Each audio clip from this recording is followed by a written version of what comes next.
কিন্তু এই সন্দেহটা প্রকাশ করেছিলেন যে আমি আজকে যে যে গান করব তাতে করে কিন্তু আমার বিরুদ্ধে মামলা হয়ে যাইতে পারে। গান গাওয়া হারাম সেটা কোরআনের কোন জায়গায় লেখা আছে সেটা আমার একটু বলেন। যদি কেউ প্রমাণ দিতে পারেন তাহলে আমি তার 50 লক্ষ টাকা পুরস্কৃত করব।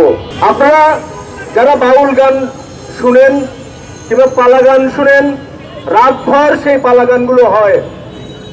এরকম একটি পালা গানের টপিকটাও খুব দারুণ ছিল, সেটা ছিল জীব এবং পরম। পরম মানে হচ্ছে আল্লাহ, আর জীব মানে তো জীব। এই দুইয়ের মধ্যে পাল্টা লড়াই, গানের লড়াই।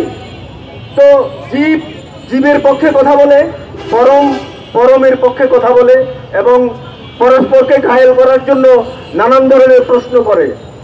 তো আবুল সরকার সেরকম একটা প্রশ্ন করতে গিয়ে তিনি কিছু কথা বলেছেন, এবং এই কথাটা বলার আগে, গানটা শুরু করার আগে উনি কিন্তু এই সন্দেহটা প্রকাশ করেছিলেন যে আমি আজকে যে যে গান করব তাতে করে কিন্তু আমার বিরুদ্ধে মামলা হয়ে যাইতে পারে।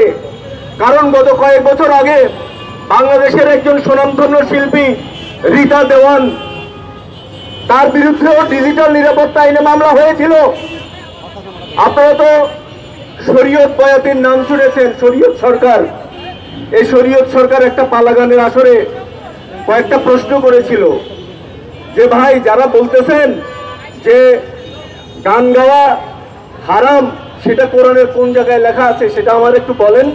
যদি কেউ প্রমাণ দিতে পারেন তাহলে আমি তার 50 লক্ষ টাকা পুরস্কৃত করব। তার এই চ্যালেঞ্জ কেউ কিন্তু কোনো মাওলানা গ্রহণ করে নাই যে কোরআনের ওই আয়াতে আছে, কারণ তারা জানে কোথাও কিন্তু এই ধরনের আয়াত নাই।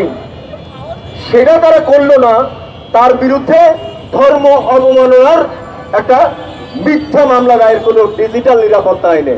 সেই বাউল, নিরীহ বাউল, তাকে 6টা মাস কারাগারে বন্দী করে রাখা হয়েছিল। দেশে দেশে সবার সাথে দ্য নিউজ।